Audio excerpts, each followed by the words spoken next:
ಶಾಸಕ ಮುನಿರತ್ನ ಮೇಲೆ ಮೊಟ್ಟೆ ದಾಳಿ ಪ್ರಕರಣ ನಂದಿನಿ ಲೇಔಟ್ ಪೊಲೀಸರಿಂದ ಹಲವರಿಗೆ ನೋಟಿಸ್ ಹೋಗಿದೆ. ಘಟನಾ ಸ್ಥಳದಲ್ಲಿದ್ದ ಸಾಕ್ಷಿಗಳಿಗೆ ವಿಚಾರಣೆಗೆ ಬರುವಂತೆ ಸೂಚನೆ ಕೊಡಲಾಗಿದೆ. ಶಾಸಕ ಮುನಿರತ್ನ ಮೇಲೆ ನಡೆದಂತ ಮೊಟ್ಟೆ ದಾಳಿ ಪ್ರಕರಣ ನಂದಿನಿ ಲೇಔಟ್ ಪೊಲೀಸರು ಹಲವರಿಗೆ ನೋಟಿಸ್ ಕೊಟ್ಟಿದ್ದಾರೆ. ಘಟನೆ ನಡೆದಂತ ಸ್ಥಳದಲ್ಲಿ ಇದ್ದಂತಹ ಸಾಕ್ಷಿಗಳಿಗೆ ವಿಚಾರಣೆಗೆ ಬರುವಂತೆ ಸೂಚನೆ ಕೊಟ್ಟಿದ್ದಾರೆ. ಮೊಟ್ಟೆ ಎಸೆದಿದ್ದು ಯಾರು ಅನ್ನೋದರ ಬಗ್ಗೆ ಮಾಹಿತಿಯನ್ನ ಕಲೆ ಹಾಕಲಿದ್ದಾರೆ ಪೊಲೀಸರು. ಘಟನೆ ನಡೆದಾಗ ಸ್ಥಳದಲ್ಲಿದ್ದವರಿಂದ ಖಾಕಿ ವಿಡಿಯೋ ಸಂಗ್ರಹ ಮಾಡಿದೆ. ಮೊಬೈಲ್ ವಿಡಿಯೋವನ್ನ ಪೊಲೀಸರು ಪರಿಶೀಲನೆ ನಡೆಸ್ತಾ ಇದ್ದಾರೆ.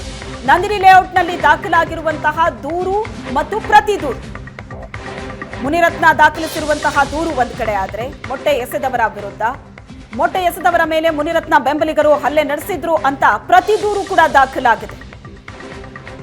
ಮುನಿರತ್ನ ದೂರಿನ ಅನ್ವಯ ಎಫ್ಐಆರ್ ಅನ್ನ ದಾಖಲಿಸಿಕೊಂಡಿದ್ದಾರೆ ಪೊಲೀಸರು. ಈ ಬಗ್ಗೆ ಹೆಚ್ಚಿನ ಡೀಟೇಲ್ಸ್ ಅನ್ನ ಕೊಡ್ತಾರೆ ನಮ್ಮ ಪ್ರತಿನಿಧಿ ಹರೀಶ್ ಸಂಪರ್ಕದಲ್ಲಿದ್ದಾರೆ. ಹರೀಶ್, ಈ ಪ್ರಕರಣಕ್ಕೆ ಸಂಬಂಧಿಸಿದಂತೆ ನಂದಿನಿ ಲೇಔಟ್ ಪೊಲೀಸರು ಹಲವರಿಗೆ ನೋಟಿಸ್ ಕೊಟ್ಟಿದ್ದಾರೆ. ಘಟನೆ ಸ್ಥಳದಲ್ಲಿ ಯಾರ್ಯಾರಿದ್ರು ಅವರನ್ನ ಕರೆಸಿ ವಿಚಾರಣೆ ನಡೆಸೋದಕ್ಕೆ ಮುಂದಾಗಿದ್ದಾರೆ. ಸೊ ಎಷ್ಟು ಜನರಿಗೆ ನೋಟಿಸ್ ಹೋಗಿದೆ, ಏನೆಲ್ಲ ಡೀಟೇಲ್ಸ್ ಗಳು ಸಿಗ್ತಾ ಇದೆ, ವಿಡಿಯೋದಲ್ಲಿ ಬಹಳ ಕ್ಲಿಯರ್ ಆಗಿದೆಯಾ ಮೊಟ್ಟೆ ಎಸೆದಿದ್ದು ಯಾರು ಅನ್ನೋದ್ರ ಬಗ್ಗೆ?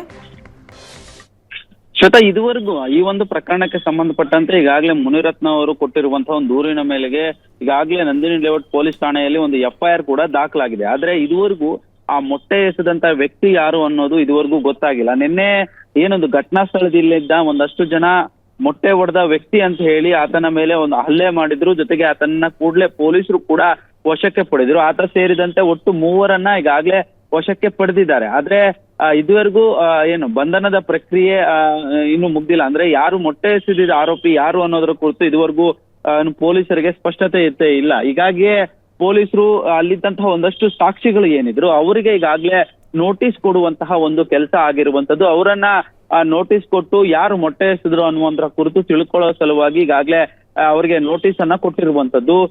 ಜೊತೆಗೆ ಒಂದು ಕಡೆ ಅಲ್ಲಿದ್ದಂತಹ ಸಿಸಿಟಿವಿಗಳು, ಅಂದ್ರೆ ಘಟನಾ ಸ್ಥಳದಲ್ಲಿದ್ದಂತಹ ಅಕ್ಕಪಕ್ಕದ ಸಿಸಿಟಿವಿಗಳು ಏನಿದಾವೆ, ಜೊತೆಗೆ ಏನು ಅಲ್ಲಿದ್ದಂತಹ ಸ್ಥಳದಲ್ಲಿದ್ದಂತಹ ಒಂದಷ್ಟು ಕ್ಯಾಮ್ರಾಮನ್ಗಳು ವಿಡಿಯೋಗ್ರಫಿ ಏನ್ ಮಾಡ್ತಾ ಇದ್ರು ಅವರ ವಿಡಿಯೋಗಳನ್ನು ತೆಗೆದುಕೊಂಡು ಕೂಡ ಪರಿಶೀಲನೆಯನ್ನ ಮಾಡಿರುವಂತದ್ದು. ಜೊತೆಗೆ ಇದ್ಯಾವುದ್ರಲ್ಲೂ ಕೂಡ ಮೊಟ್ಟೆ ಎಸೆದಂತ ವ್ಯಕ್ತಿ ಯಾರು ಅನ್ನೋದು ಇದುವರೆಗೂ ಪತ್ತೆ ಆಗಿಲ್ಲ. ಹೀಗಾಗಿ ಮೊಟ್ಟೆ ಎಸೆದ ವ್ಯಕ್ತಿ ಯಾರು ಅನ್ನೋದನ್ನ ಪತ್ತೆ ಹಚ್ಚಲು ಪೊಲೀಸರು ಇದೀಗ ಮುಂದಾಗಿರುವಂತದ್ದು. ಅದೇ ಸಲುವಾಗಿ ಒಂದಷ್ಟು ಜನ ಸಾಕ್ಷಿಗಳಿಗೆ ಈಗಾಗಲೇ ನೋಟಿಸ್ ಕೊಟ್ಟಿದ್ದಾರೆ ಅನ್ನುವಂತ ಮಾಹಿತಿಗಳು ಸದ್ಯಕ್ಕೆ ಲಭ್ಯ ಆಗ್ತಾ ಇರುವಂತದ್ದು. Shweta, yes, thank you Harish ನಿಮ್ಮೆಲ್ಲ ಡೀಟೇಲ್ಸ್ಗೆ. ಸೇನಾ ವಾಹನ ಬಿದ್ದು ಯೋಧ ದಯಾನಂದ ಸಾವು. ಬೆಳಗಾವಿ ಯೋಧ ದಯಾನಂದ್ ಕುಟುಂಬಸ್ಥರ ಕಣ್ಣೀರು ಮೂಗಿಲು ಮುಟ್ಟಿದೆ. ಸೇನಾ ವಾಹನ ಬಿದ್ದು ಯೋಧ ದಯಾನಂದ್ ಮೃತಪಟ್ಟಿದ್ದು ಬೆಳಗಾವಿ ಯೋಧ ದಯಾನಂದ್ ಕುಟುಂಬಸ್ಥರು ಕಣ್ಣೀರು ಹಾಕ್ತಾ ಇದ್ದಾರೆ. ಕೊನೆ ಬಾರಿ ಗಣೇಶ ಚತುರ್ಥಿ ಹಬ್ಬಕ್ಕೆ ಬಂದಿದ್ದು ಪ್ರತಿದಿನ ಮಕ್ಕಳ ಬಗ್ಗೆ, ತಾಯಿ ಪತ್ನಿ ಬಗ್ಗೆ ಕರೆ ಮಾಡಿ ವಿಚಾರಿಸ್ತಾ ಇದ್ದ. ನನ್ನ ಮಗ 25 ವರ್ಷದಿಂದ ಯೋಧನಾಗಿ ಕೆಲಸ ಮಾಡ್ತಿದ್ದಾನೆ. ಕಳೆದ 2 ದಿನದ ಹಿಂದೆ ಕಾಲ್ ಮಾಡಿ ಮಾತಾಡ್ತಾ ಇದ್ದ. ಮಕ್ಕಳಿಗೆ ಕರೆ ಮಾಡಿ ಗುಡ್ ಮಾರ್ನಿಂಗ್ ಹೇಳ್ತಾ ಇದ್ದ. ನನ್ನ ಸೊಸೆ ಮಕ್ಕಳ ಜವಾಬ್ದಾರಿಯನ್ನ ನೋಡ್ಕೋತೀನಿ, ಕೇವಲ 2 ವರ್ಷ ಮಾತ್ರ ನಿವೃತ್ತಿಗೆ ಬಾಕಿ ಇತ್ತು, ವಾಪಸ್ ಬಂದ್ಬಿಡ್ತೀನಿ ಅಂತ ಹೇಳ್ತಾ ಇದ್ದ ಮಗ ಈಗಿಲ್ಲ ಅಂತ ಕಣ್ಣೀರ್ ಹಾಕಿದ್ದಾರೆ. ಜಮ್ಮು ಕಾಶ್ಮೀರದಲ್ಲಿ ಹುತಾತ್ಮ ಯೋಧ ದಯಾನಂದ್ ತಿರ್ಕನ್ ಅವರು ಈಗ ಅವರ ಪಾರ್ಥಿವ ಶರೀರ ಸ್ವಗ್ರಾಮಕ್ಕೆ ಆಗಮಿಸಿರುವ ಹಿನ್ನೆಲೆಯಲ್ಲಿ ಕೂಡ ಸದ್ಯ ಈಗ ಅವರ ತಾಯಿಯವರು ಸದ್ಯ ದುಃಖದಲ್ಲಿದ್ದಾರೆ. ಅವರು ಅಳ್ತಾ ಇದ್ದಾರೆ. ಅವ್ರನ್ನ ಮಾತಾಡ್ಸೋಣ, ಏನು ಹೇಳ್ತಾರೆ ಅಂತೇಳಿ. ಅಮ್ಮ, ಈಗ ನಿಮ್ಮ ಮಗ ಎಷ್ಟು ವರ್ಷ ಆಗಿತ್ತು ಆರ್ಮಿಗೆ ಹೋಗಿ? ಆರ್ಮಿ 25 ವರ್ಷ ಆತ್ರಿ. 25 ಚಾಲು ಐತ್ರಿ. 25 ವರ್ಷ ಚಾಲು ಐತ್ರಿ. ಏನ್ ನಮ್ಗೆ ದಕ್ಕಿಲ್ಲ, ಏನಿಲ್ಲ. ಆರಾಮ ಡ್ಯೂಟಿ ಮಾಡ್ದಾನು, ಹೆಸರು ಗಳಿಸ್ಯಾನ ಎಲ್ಲರೂ ಸಾಹೇಬ್ರ ಕಡೆಯಿಂದ ಎಲ್ಲ ಚಲೋ ಅನ್ಸ್ಕೊಂಡಾನು. ನನ್ನ ಮಗ ಬಂದಿಗೆ 2 ವರ್ಷ ಗಣಪತಿ ದಸರಾ ಮಾಡಿ ಹೋಗಿದ್ದಾನೆ ನೋಡ್ರಿ. ಸೂಟಿಗೆ ಬಂದ್ಕ್ಯಾರ್ರಿ. 4 ಸೂಟಿಗೆ ಬಂದಿದ್ರವ, ಏನಿಲ್ಲ. ಎಲ್ಲ ಮನೆಯಾಗ ಬಂದ್ಕ್ಯಾರ, ಎಲ್ಲ ತಿರುಗಾಡ್ ಮಾಡಿ ಎಲ್ಲ ಚಲೋ ತನಕ ಹೋಗಿದ್ದಾನ್ರಿ. ಮನೆಯಿಂದ ಏನು ತಕರಾರಿಲ್ಲ. ಲಾಸ್ಟ್ ನಿಮ್ ಜೊತೆ ಯಾವಾಗ ಮಾತಾಡಿದ್ರು? ಫೋನ್ಯಾಗ ಮೊನ್ನೆ ಮಾತಾಡಿದೇನ್ರಿ. ನಮ್ಮ ಸೊಸಿ ಮೇಲೆ ಮಾತಾಡಿದ್ರಿ. ಮುಂಜಾನೆ 12:30 ರೀ. ಮನೆಯಿಂದ 12:30 ರೀ. ಮುಂದೆ ಹುಡುಗರ ಸಂಗಡ ಬೆಳಿಗ್ಗೆ ಮಾತಾಡಿದ್ರಿ. ದಿವಸ ಮಕ್ಕಳಿಗೆ ಫೋನ್ ಮಾಡಿ ಗುಡ್ ಮಾರ್ನಿಂಗ್ ಹೇಳಾವ ನನ್ನ ಮಗ ರೀ. ನನ್ನ ಮಗ ಮಕ್ಕಳಿಗೆ ಗುಡ್ ಮಾರ್ನಿಂಗ್ ಹೇಳಾವ್ರಿ. ಅವ ದಿನ ಫೋನ್ ಮಾಡಿ, ದಿನ 5:30 ಫೋನ್ 5:30 ಫೋನ್ ಮಾಡಿ ಹೇಳಾವನ ರೀ. ಯಪ್ಪ ಚಾ ಆತನ ಕೇಳ್ರಿ, ನನ್ಗೆ ಚಾ ಆತ ಪೂಜಾ ಆತ ಎಲ್ಲ ಆತೇವ ನಂದು. ನೀವು ಈಗ ಇದ್ದೀರಿ ನೀವು, ನಾವು 4 ಗಂಟೆಗೆ ಹೇಳ್ತೇನೆ ನಾ ತಿಂಗ ನಮ್ಗೆ ಹೇಳಾವ್ರ ದಿನ ನಾ ಫೋನ್ ತಗೊಂಡು ಮಾತಾಡಕೇನಾರ ಒಂದ ಅಕಸ್ಮಾತ್ ಏನ್ ಟೈಪ್ ಹುಡುಗರು ತಗೊಂಡ್ರಿ. ಈಗ ನಾನ ಮಾತಾಡಕ್ರಿ ಬೆಳಿಗ್ಗೆ. ಅದಕ್ಕೆ ದಯಾನಂದ್ ಅವ್ರಿಗೆ ಎಷ್ಟು ಜನ ಮಕ್ಕಳು? 2 ಅದಾರ್ರಿ. 1 ಗಂಡು 1 ಹೆಣ್ರಿ. ಹುಡುಗಿ ದೊಡ್ಡದ್ರಿ, ಹುಡುಗ ಸಾಂದ್ ಐತ್ರಿ. ಹುಡುಗಿ 9th ಓದೈತ್ರಿ. ಹುಡುಗ 3ನೇ ಓದ್ತಾನ್ರಿ. ಎರಡ ಮಕ್ಳ್ರಿ ಹವಳ ಮುದ್ದಂಗೆ ಬೆಳೆಸಿದ್ರಿ ನಾವೆಲ್ಲ ಚಲೋ ಇದ್ರು ನಮ್ಮ ಮನ್ಯಾಗ ಏನ್ ತಕರಾರು ಇಲ್ರಿ ನಮ್ಮ ಸಸಿನೂ ಚಲೋ ಅದಾಳ್ರಿ ನಮ್ಮ ಮನ್ಯಾಗ ಯಾವ್ದು ತಕರಾರು ಇಲ್ರಿ ನಮ್ಮ ಮನ್ಯಾಗ ನಮ್ ದೊಗಾನು ನಮಗೇನು ಅನ್ನಕ್ಕಿಲ್ರಿ ನಾವ ಎಲ್ಲಾ ಚಲೋನ ನಡೆದಿತ್ತು ನಮ್ದ ದೇವ್ರ ಇಂತಾನ ಮಾಡಿ ಬಿಟ್ರಿ ನಮಗೆ. ಈಗ ನಿಮ್ಗೆ ಏನಾದ್ರು ಆರ್ಮಿ ಒಳಗೆ ಏನಾದ್ರು ತ್ರಾಸ ಆಗಿದ್ದು ಏನಾದ್ರು ಹೇಳ್ಕೊಂಡಿದ್ರ ಏನಾದ್ರು ಇದನ್ನ ಅಲ್ಲಿ ಯಾವ ರೀತಿ ಇದ್ರ ಅನ್ನೋದು ಏನಾದ್ರು ಹೇಳಿದ್ರ? ಏನೇ ಹಿಂದೆ ಮಾಡೋ ತ್ರಾಸ ಏನೂ ಆಗಿಲ್ಲ ಅಂದ್ರೆ ಅವ್ರಿಗೇನು ಹೇಳಕ್ಕಿಲ್ಲ ರೀ, ಏನೂ ಇಲ್ರಿ ಅವ್ದು ಆರಾಮ ಡ್ಯೂಟಿ ಮಾಡ್ಕೊತಿದ್ದಾನ್ರಿ ಅವ್ನು, ಯಾವಾಗ ಇಲ್ರಿ ನಮಗೆ. ಅಲ್ಲಿ ಗುಡ್ಡ ಇದ್ರೆ ನಮಗೆಲ್ಲ ಇಡೋ ಕಾಲ ಮಾಡ್ಕೊಂಡು ನಮಗೆ ತೋರಿಸ್ತಿದ್ದ, ಇವಾಗ ನೋಡಿದಾಗೆಲ್ಲ ಗಿಡಗೋದ ಗುಡ್ಡ ಐತೆ ನೋಡಿಲ್ಲ ಹಿಂದೆ ಒಂದು ರೂಮ್ ನೋಡಿಲ್ಲ ನಿಂದ್ರೋದ ಎಲ್ಲ ಖುಷಿನ ತೋರಿಸ್ಕೊಂಡು ನಕ್ಕೋತಿರ್ತಿದ್ದ. ಹೆಂಗಿರ್ತೀಯಪ್ಪ ನನ್ನ ಮಗನ ಅಲ್ಲಿ ಅಂತಾರೆ, ನಮ್ಮ ಜೀವನಾನೇ ಇದ್ರಾಗ ಐತೆ ಏನು ಮಾಡಲಿ ಗುಡದಾಗ ಇದೀವಿ ನಾವು ಅಂತ ನಮಗೆ ಹೇಳ್ತಿದ್ರಿ.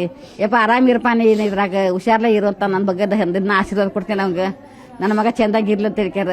ಇಂದ ಫೋನಿಂದ ಒಂದು 12 ಮಾತಾಡ್ದ ಮುಂದೆ ಫೋನ್ ಮಾತಾಡ್ಲಿಲ್ಲ. ಈಗ ಮನಿ ಇಡೀ ಎಲ್ಲ ಜವಾಬ್ದಾರಿ ಹೊತ್ಕೊಂಡು ಮನಿ ವಾರಸ್ದಾರ ಅವರೇ ಇದ್ರು, ಈಗ ಅವರೇ ಇಲ್ಲಂದ್ರೆ ಈ ದುಃಖನ ಯಾವ ರೀತಿ ತಡ್ಕೋತೀರ ಅಂತ ನೀವು? ಯಾರ್ರಿ ನಾವು ತಡ್ಕೋಬೇಕಿಲ್ಲ ಇನ್ನು ನಾವು ತಡ್ಕೋಬೇಕ್ರಿ. ನನ್ನ ಅವ್ರಿಗೆ ಪಾಪ ಅವ್ರಿಗೆ ಆಗೋದಿಲ್ರಿ, ವಯಸ್ಸದಾರವ್ರ. ನಾನೇ ಉಡಿದ ಹಾಕೋಬೇಕ್ರಿ ಎಲ್ಲಾರಿಗೆ, ಸೊಸಿಗೆ ಬಗ್ಗೆ ಮಕ್ಕಳಿಗೆ ನನ್ನ ಗಂಟಗ ಎಲ್ಲಾರಿಗೂ ನಾನೇ ಉಡಿದ ಹಾಕೋಬೇಕ್ರಿ. ನಾನೇ ಧೈರ್ಯ ಎಲ್ಲ ತಗೋಬೇಕ್ರಿ ನೋಡ್ರಿ. ಮಕ್ಕಳು ತಂದೆ ತಾಯಿದ ಎಲ್ಲ ಅಂತ್ಯಕ್ರಿಯೆ ಅಂದ್ರೆ ತಂದೆ ತಾಯಿ ಸತ್ತಾಗ ಮಕ್ಳು ಇರ್ಬೇಕಂತಾರ, ಆದ್ರೆ ಮಕ್ಕಳನ್ನ ಅಂದ್ರೆ ತಂದೆ ತಾಯಿ ಮಗನ ಒಂದು ಈ ರೀತಿ ಪರಿಸ್ಥಿತಿ ಬಂತಲ್ಲ, ಮಕ್ಕಳೇ ಬೇಕಿಲ್ಲ. ಮಕ್ಕಳ ಅಪ್ಪಿಲ್ಲ ಮಕ್ಕಳಿಂದ ನಾವು ಏನ್ ಮಾಡ್ತೀವಿ, ನಾವು ಹಿಡಿಬೇಕಲ್ಲ. ಈಗ ನಾವು ಜೋಪಾನ ಬಿಡಬೇಕಲ್ಲ, ನಾವು ಮಾಡ್ತೀವ್ರಿ ಜೋಪಾನ ಮಾಡ್ತೀನಿ. ನನ್ನ ಮಕ್ಕಳಿಗೆ ಏನು ಹೂವು ಬೇರೆ ಹೊರದಾಗ ನನ್ನ ಬೇಕಾದ್ರೆ ಇರ್ತಾರ ಎಲ್ಲ ಹುಡುಗರು, ನಾವು ಜೋಪಾನ ಮಾಡ್ತೀವ್ರಿ. ಅಪ್ಪ ಹೋಗ್ಮಟ ಅಪ್ಪನ ಸುತ್ತಿರ್ತಾವ್ರಿ, ಅಪ್ಪ ಆದ್ರೆ ನಮ್ಮ ಸುತ್ತಾರ.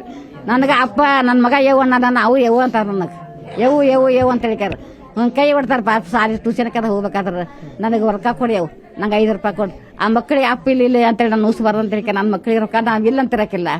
ಅವ್ರು ಬೇಡ ರೊಕ್ಕ ಕೊಟ್ಟಿಗಾರ ಖುಷಿಲೇ ಇರಲಿ, ನನ್ನ ಮಗ ದೂರ ಇರ್ತಾನಂತೇಳಿ ನಾ ಯಾವುದೇ ಕಡೆ ಮಾಡಕ್ಕಿಲ್ಲ. ನನ್ನ ಮಕ್ಕಳು ಇರಲ್ಲ.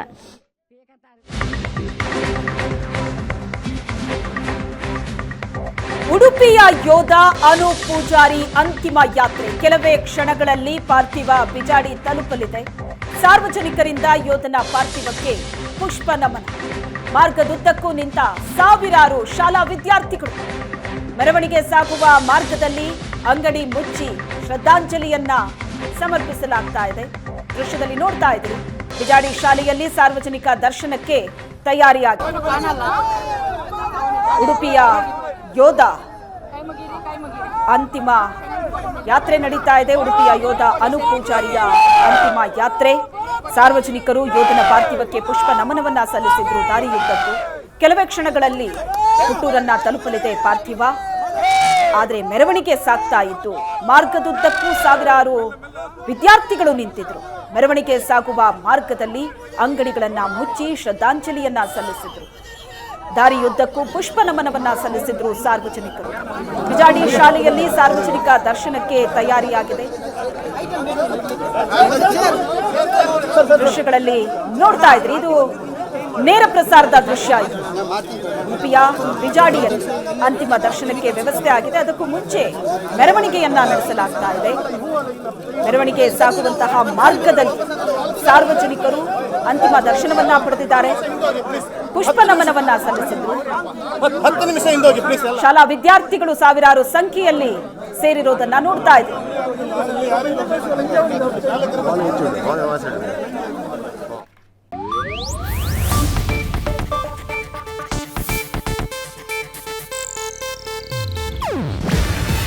ಇದು ಏಷ್ಯಾನೆಟ್ ನ್ಯೂಸ್ ನೆಟ್ವರ್ಕ್ ಪ್ರಸ್ತುತಿ. ನೀವು ನೋಡ್ತಿದ್ದೀರಾ ಏಷ್ಯಾನೆಟ್ ಸುವರ್ಣ ನ್ಯೂಸ್.